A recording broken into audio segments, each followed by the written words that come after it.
28절 29절 말씀에 보면은 여호와의 말씀이 디셉 사람 엘리야에게 임하여 이르시되 아합이 내 앞에서 겸비함을 네가 보느냐. 엘리야에게 하시는 말씀이죠.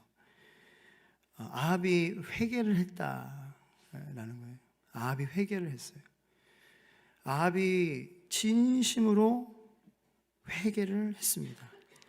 27절에 아합이 이 모든 말씀을 들을 때에 그의 옷을 찢고 굵은 배로 몸을 동이고 금식하고 굵은 배에 누우며 또 얼마나 그 진심으로 하나님 말씀이 그의 마음 가운데에 이렇게 가슴을 쳤는지 풀이 죽어서 다녔다는 거예요. 하나님의 마음이 움직이셨어요. 그래서 하나님께서 엘리야에게 이렇게 말하라고 하신 거예요. 내가 엘리야의 회개를 아합의 회개를 받았다라는 거예요. 아합의 회개를 받았다. 악한 아합의 회개를 하나님께서 받으셨다라는 거예요.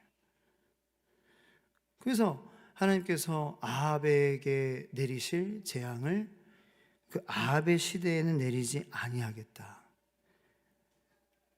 그 아합의 아들의 시대에 내리시겠다 라고 말씀하셨다라는 것입니다. 이게 뭐예요?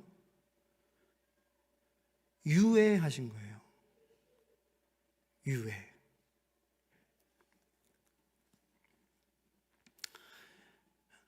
그러니까 이게 이제 결국 더 나아가서는 예수 그리스도를 통하여서 우리 모두에게 완전히 유예가 아니라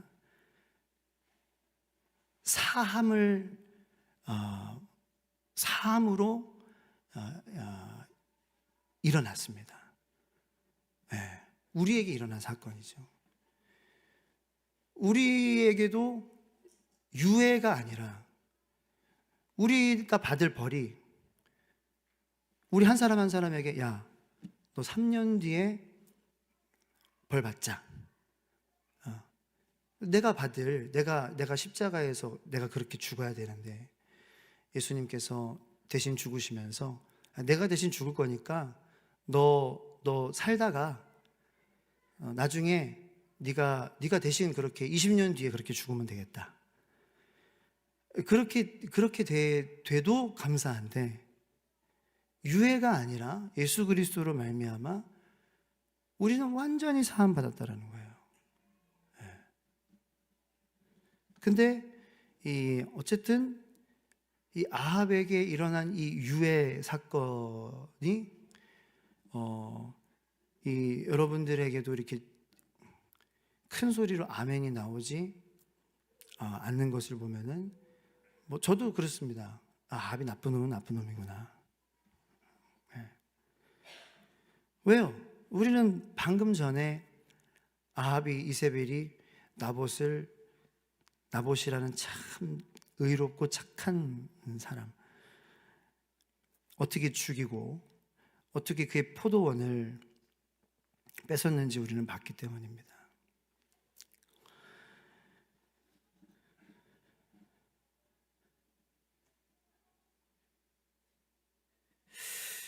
이제 하나님께서 이 아합의 회개를 받으셨다. 우리는 이 말씀을 잘 압니다. 그리고 이 말씀을 우리가 머리로는 이해합니다. 근데 여러분들 제가 한번 묻겠습니다. 가슴으로 이해하십니까? 이게 우리의 이야기라는 거죠, 근데 그죠? 우리의 이야기라는 것에 동의하십니까? 네. 그런데 나봇과 아합의 관계 속에서 말이죠. 여러분이 나봇이라면은 마음이 어떠시겠습니까?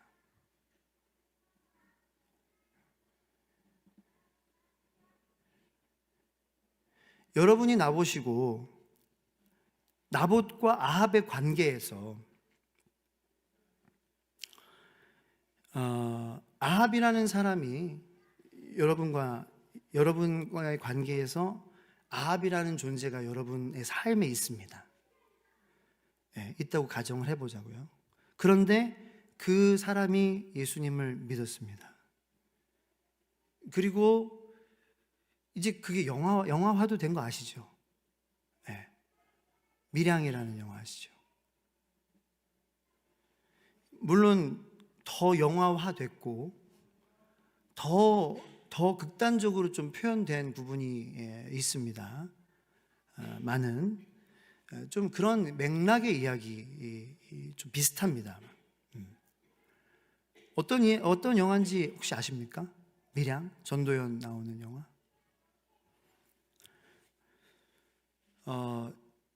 예수님을 뭐 잘 믿게 하기 위한 영화는 아닌 것 같습니다. 기독교 영화는 아닙니다. 참고로. 그거 보고 더 믿음이 좋아졌다라는 그런 분은 못 봤습니다.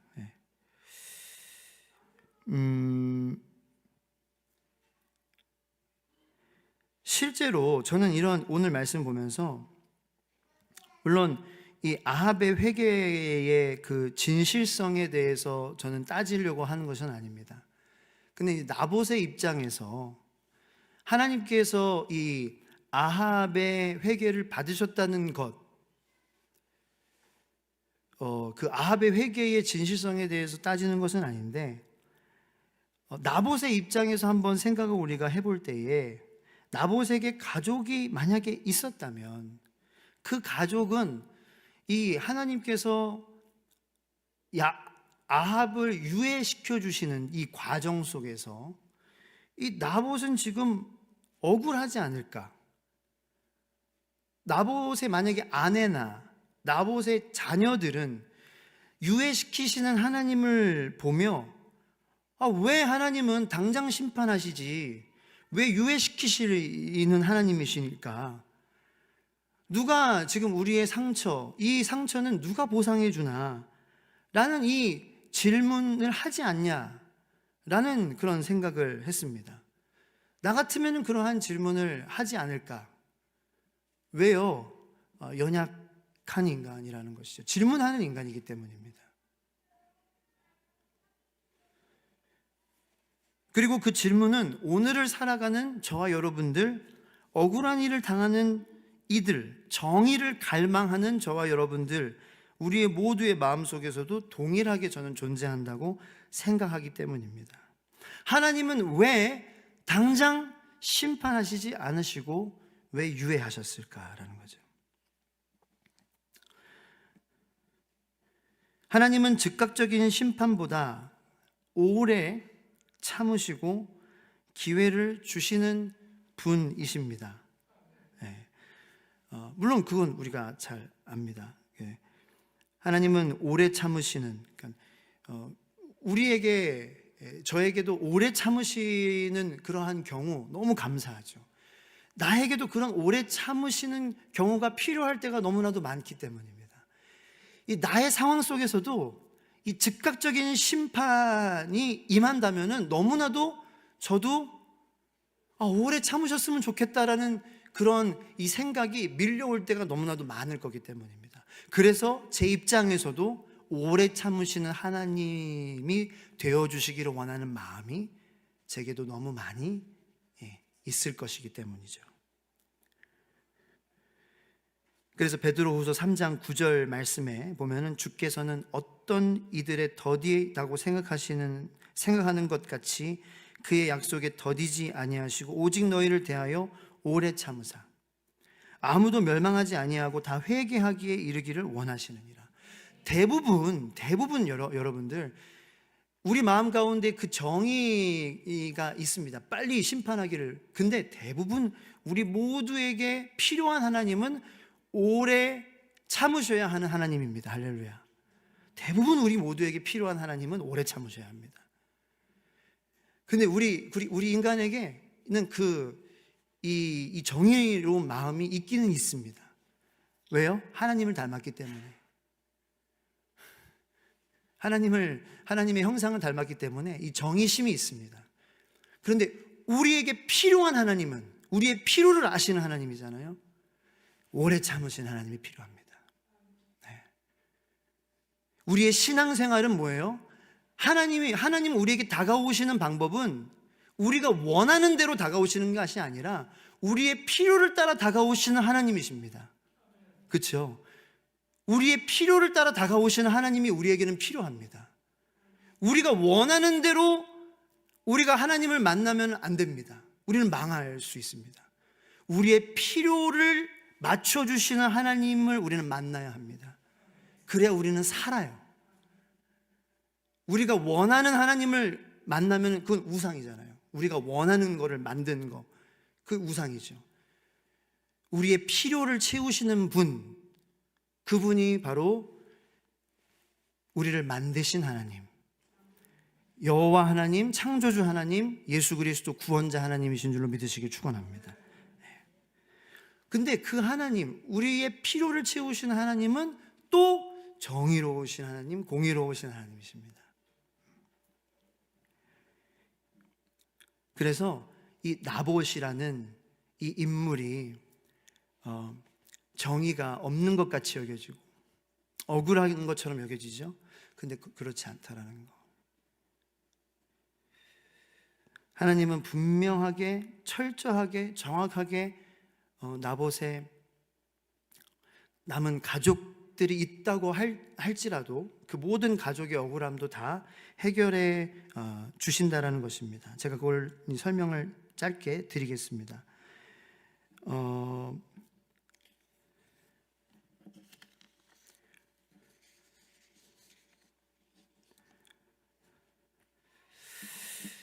하나님께서 아합의 죄를 바로 갚으셨을 때, 예를 들어서 하나님께서 아합의 죄를 바로 갚으셨을 때와 그리고 하나님께서 아합의 죄를 유예하셨을 때, 이 두 가지 상황을 우리가 다 열어놓고요. 이 나봇의 가족에게,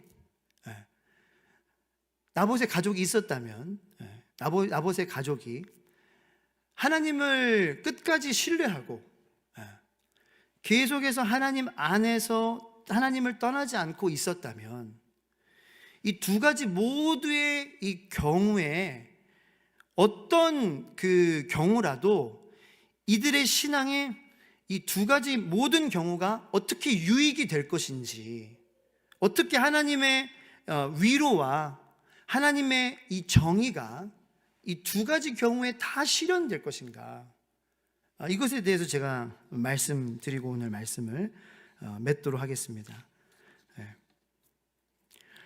자, 하나님이 예를 들어서 즉시 심판하셨다고 한번 가정을 해보겠습니다. 나봇은 죽었어요. 죄송합니다. 자꾸 나봇이라 그래. 나봇의 만약에 이제 남은 가족들이 아합을 즉시 심판하시는 하나님, 그 하나님을 계속 바라고 그 하나님 안에 계속 거하며 그 하나님을 계속 예배하는 그러한 삶을 살았을 때, 이 나봇의 가족은 즉각적인 공의를 실현하시는 이 하나님을 보며 이 하나님에 대한 신뢰, 그죠? 하나님은 바로 심판하시는 하나님이야. 하나님에 대한 신뢰가 강화될 것입니다. 하나님은 정말 살아계시는구나. 하나님은 정말 우리 편이시구나.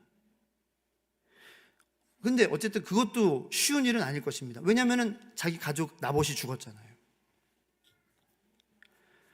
하지만 바로 억울함을 해결해 주시는, 공의를 실현하시는, 정의를 실현하시는 하나님 안에 계속 거할 때 바로 하나님께서 억울함을 해결해 주시는 것을 보며 하나님에 대한 감사와 찬양을 하나님께 올려드릴 것입니다.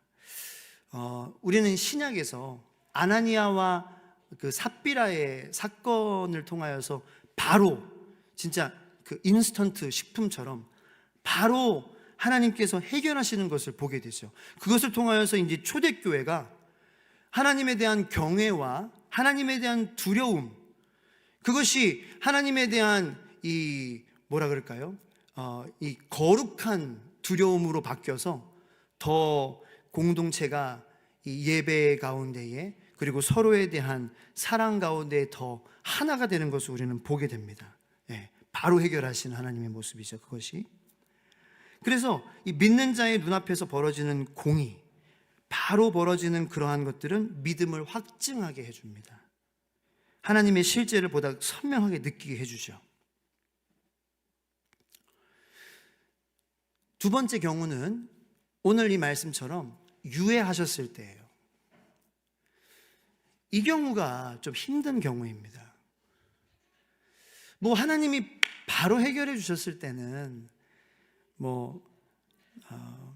바로 해결해 주시는 하나님, 바로 응답을 주시는 하나님,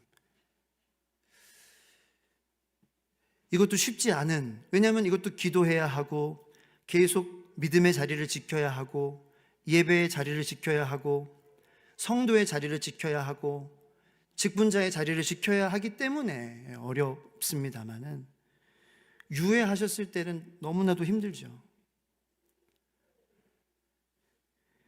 그러나 이 유예하셨을 때에도 유익이 기다리고 있습니다. 바로 하나님의 때를 기다리는 이 믿음의 훈련을 하게 하신다는 것입니다. 당장은 억울하고 답답하겠죠. 그러나 점차 하나님의 인내하심과 이 긍휼의 깊이를 이해하게 된다는 것입니다. 사람의 눈에는 지연하시는 것처럼 보일 거예요. 그러나 하나님의 정의가 반드시 실현됨을 나중에는 체험하게 됩니다. 아합이요, 하나님의 심판을 안 받은 게 아니에요. 아합의 아들의 때에 받았습니다. 사람의 눈에 지연되는 것처럼 보이지만 하나님이 말씀하신 그 나중의 때에 반드시 받았습니다. 자, 고통 가운데에 있지만 그 시간을 지나면서 이 하나님을 붙든다 라는 것에 대해서 깨닫게 됩니다. 하나님을 내가 붙들면서 내 인격이 자라게 되는 것을 경험하게 되는 것입니다. 그러면서 이 신앙이라는 것의 뿌리가 자라게 되는 것을 느끼게 되는 거예요. 유익이 반드시 있다라는 거죠. 즉시 심판하셨을 때와 거기에도 유익이 있지만 그것과는 차원이 다른, 이 유예하셨을 때 더 차원이 다른 유익이 존재한다라는 것입니다. 내 인격과 성품이 예수님처럼 자라난다는 것이죠. 그리고 또 다른 유익은 이 회개의 기회를 주신 하나님의 마음을 이해하게 됩니다. 아까 제가 말씀드린 하나님이 왜 저 아합에게 말씀드렸죠. 내 관계 속에서 내가 나보시고 아합이라는 사람이 있다면 저 사람이 예수님 믿고 용서받고 그 회개를 하나님께서 받아주셨다라는 것을 내가 볼 때에 이 내 눈꼴이 사납다라는 거죠. 근데 그런 모습을 보면서 아니 왜 하나님이 저런 나쁜 사람에게, 나와 관계하는 저 나쁜 사람에게 저 은혜를 주실까? 라는 이 질문을 하게 된다는 것입니다. 근데 이 질문이 하나님을 붙잡으면서 그 시간을 통하여서 하나님은 누구든지 멸망하지 않고 돌이키기를 원하시는 분이시구나 라는 이 하나님에 대한 깊이 있는 이해로 바뀌게 된다는 것입니다. 하나님에 대한 이해, 하나님에 대한 진리가 더 깊어진다는 것이죠. 그러니까 결과적으로 하나님과 나와의 관계가 더 깊어진다는 것입니다. 억울함이 풀리지 않았을 때, 그러므로 하나님과 나와의 관계가 깊어지니까 기도가 깊어지게 되는 것이고, 더 겸손한 기다림으로 더 단단한 신앙 고백이 자라게 되는 것입니다. 여러분들이 그 좋아하시는 시편 있잖아요. 그리고 뭐 별로 많이 안 좋아하실 수는 있지만 욥기, 그 고난에 대한 욥기, 그리고 하박국 선지자, 요 책의 공통점을 보면은 왜요? 라는 질문들이 많이 등장을 합니다. 하나님 왜요? 그런데 이 왜요? 왜요? 왜요? 라는 이 부르짖던 이들이었거든요. 시편 기자들도 하박국도 욥기도 하나님 왜요? 왜요? 저 악인들이 왜요? 하나님 이 고난이 왜요? 다 이 왜요라는 질문들이 참 많은 책들입니다. 그런데 이 기다림의 시간을 통하여서 어떤 질문을 우리가 하겠습니까? 하나님이 여러분들을 기다리게 하시면서 나봇과 같은 상황으로 우리를 몰고 가실 때에 우리가 기도하면서 무슨 질문을 할까? 하나님 왜 그러세요? 하나님 왜요? 왜 기다리게 하세요? 왜요? 라는 질문을 많이 하게 하실 겁니다. 왜요? 라는 질문을 많이 하시는 분들은 아마 기다리게 하시는 하나님께서 시간을 많이 갖게 하시는 분들이실 거라고 생각을 합니다. 그러나 그 기다림의 시간을 하나님 앞에 기도로, 눈물로, 몸부림으로 하나님 앞에 나아가시는 여러분들은 이 시편, 욥기, 하박국처럼 결국 부르짖을 때에 더 풍성한 신앙을 얻게 된다는 것을 잊지 마시기를 예수님의 이름으로 축원합니다. 하나님 앞에 포기하지 않으시면은요, 왜요라는 것을 거기서 그냥 하나님께서는 두시지 않습니다. 풍성한 신앙으로 하나님께서는 거두게 하실 줄로 믿습니다. 왜요, 왜요, 왜요? 퀘스천 마크로 그냥 내버려 두시지 않으시더라고요. 풍성한 신앙으로 거두게 하시는 하나님을 바라보시기를 축원합니다. 그러므로 즉시 심판하시든지, 그러니까 즉시 응답하시든지, 아니면은 유예하시든지 조금 기다려봐. 두 경우 모두 다 유익이 있다라는 것입니다. 우리에게 중요한 것은 이 어떠한 상황인지, 하나님께서 지금 어떠한 방식으로 일하고 계시는지 우리가 기도와 말씀으로 분별하는 것이, 하나님께서 지금 어떻게 일하시고 계시는지 분별하는 것이 중요한 것 같습니다. 그래서 이 시간 우리가 함께 기도할 때에 하나님, 어떠한 방식이든지 간에 하나님은 반드시 공의로우시고, 그리고 나를 위해서 나의 억울함을 갚으시는 하나님, 나의 마음을 위로하시기 원하시는 하나님이심을 믿습니다. 그래서 내가 그러한 하나님을 내가 신뢰하고, 내가 그러한 하나님을 내가 따를 수 있도록 내가 분별할 수 있는 그러한 믿음을 갖기를 원합니다. 위로하시길 원하시는 하나님, 그리고 공의로우신 하나님을 내가 바라볼 수 있는 영적인 분별력을 내가 가질 수 있도록 내가 하나님을 바라볼 수 있는 그러한 마음, 영적인 분별력을 허락하여 주시옵소서. 이 시간 말씀을 생각하면서 잠깐 함께 기도하기를 원합니다.